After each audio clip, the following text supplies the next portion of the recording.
This is lesson 7 for anatomy and physiology. Today we're going to be talking about blood vessels, the different types of blood vessels, and blood pressure. So it's important to remember that along with the heart, you have all of these different arteries and veins that make up your vascular system and your cardiovascular system. It's really important to remember that arteries are going to carry blood away from the heart. And really, they're going to be the largest vessel, and they're always going to contain oxygenated blood except for the pulmonary arteries, which are going to bring deoxygenated blood to the lungs. That's your only exception. All other arteries are going to have oxygenated blood in it. Arterioles are pretty much just smaller versions of arteries that kind of branch off and start to travel into tissues. And then arterioles are going to branch off into what we call capillary beds. Capillary beds are really important because these are where your gas exchange is going to take place. So this is where we're going to dump off oxygen and nutrients and uptake carbon dioxide and waste products. The opposite of arteries are going to be veins. Veins are always going to carry blood towards the heart. Your great veins are going to be your superior and inferior vena cava, and veins are going to always contain deoxygenated blood except for the pulmonary veins, which bring oxygenated blood back to the heart. That's once again your only exception. All other veins are going to be deoxygenated bloods. Veins are going to break down into venules, which are just smaller versions of veins. And then those are going to be attached to the other side of the capillary beds. So this is just showing you, we've seen this picture before, that anytime you see blue, here it's going to be deoxygenated blood and most likely a vein. And anytime you see red, that's going to be an artery, and that's going to be oxygenated blood. So we need to talk about the microscopic anatomy of these blood vessels. And really, except for capillaries, so we're talking about veins and arteries here, and arterioles and venules, they're going to have 3 layers. The innermost layer is going to be called the tunica intima. And you can always think of it as intima is the most internal. This is going to just be epithelial cells lining the inside. And really these epithelial cells are going to create a frictionless surface that are going to allow blood to easily flow through. Your middle layer is going to be smooth muscle, and this is what's going to allow the diameter of blood vessels to change. So if we want to expand those blood vessels or constrict those blood vessels, this is the layer that's going to do that. And then the outermost layer is going to be called the tunica externa. It's the most external, so externa. And this is going to be connective tissue surrounding it for support, holding it all together, and protection. So if we look here, here's what we're talking about. We're going to be talking about arteries and veins. Capillaries are totally different, so we're not going to look at capillaries right now. But what I want you to do is I kind of want you to pause the video for a second, and I want you to look at the difference here between an artery and a vein. And I want you to look at those 3 layers that we talked about, the intima, media, externa. And I want you to try to find 2 differences between an artery and a vein. So go ahead and pause and think about it. Okay, so what you can really see is that one, veins are going to have these valves, which are important to know. They're also going to have a much bigger space inside them. And then when we look at these layers, the tunica media is the big difference. The tunica media is really thick on the arteries and very, very thin on the veins. And we're going to talk about why that is. So the walls of the arteries are much, much thicker. And they have that huge tunica media layer so that they're able to expand and constrict a lot more and really control blood pressure and blood flow in your body. And veins have a much lower pressure. They don't really tend to see that kind of pumping action of the heart.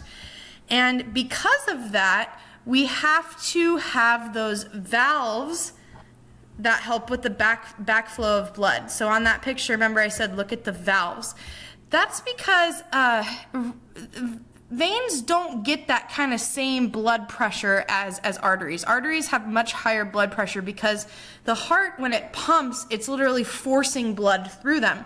By the time the blood gets to the veins, it's under lower pressure and doesn't have that kind of pumping action from the heart.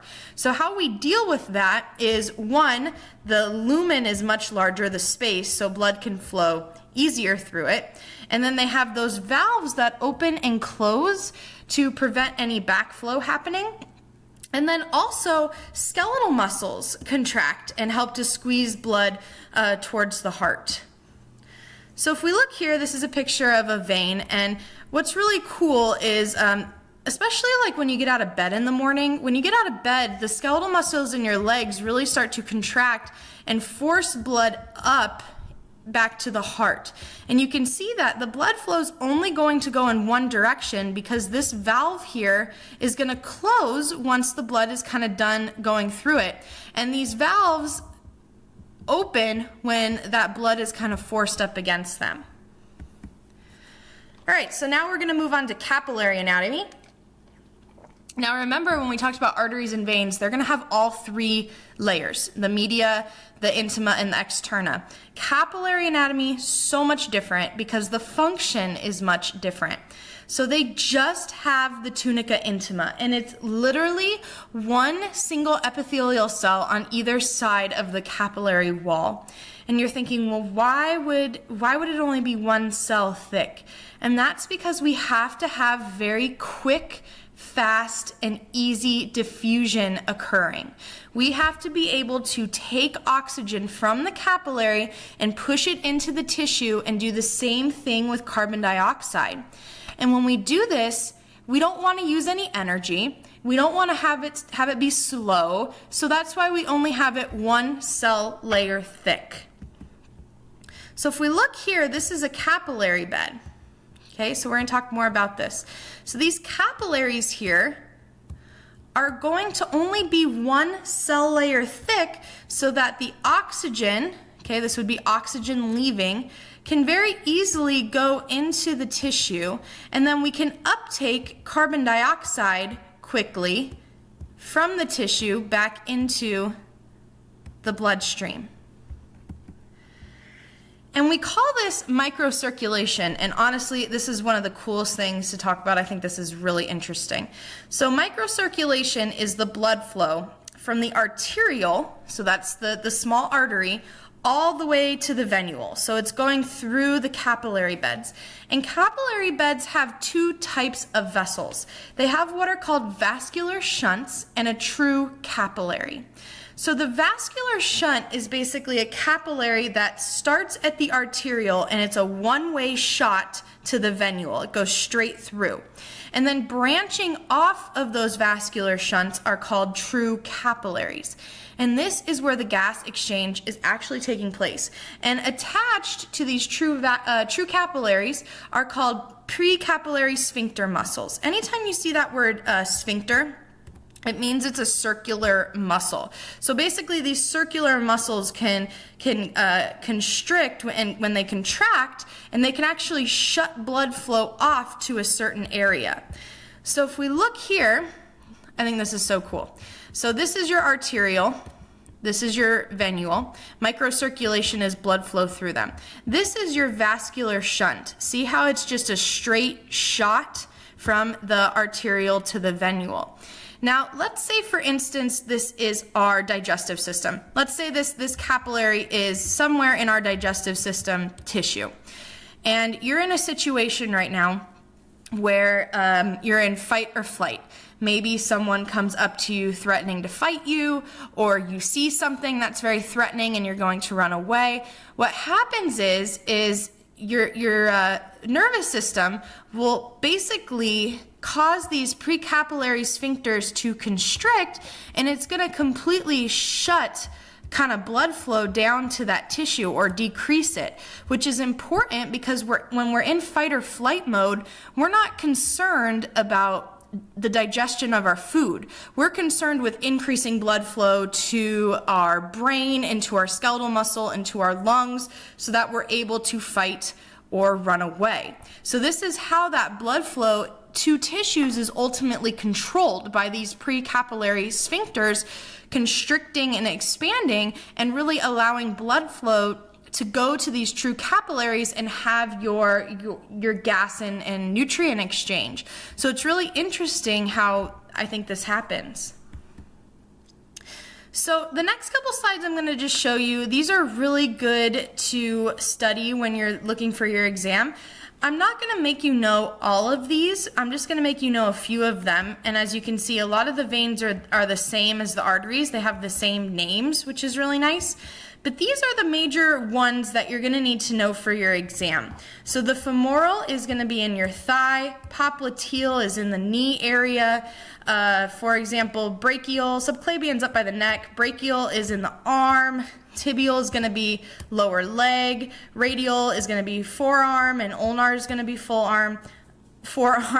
Carotid is the one when you're feeling for your pulse on your neck, you're touching your carotid artery. And then the renal artery is the one that's going into your kidney. So I want you to make sure that you either take a screenshot or a picture of this, but you need to make sure that you can label all of these on this slide here.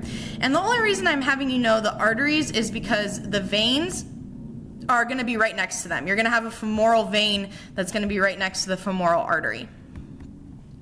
Okay, so we're going to go ahead and pause here for video 1, and then video 2 we'll pick back up on pulse.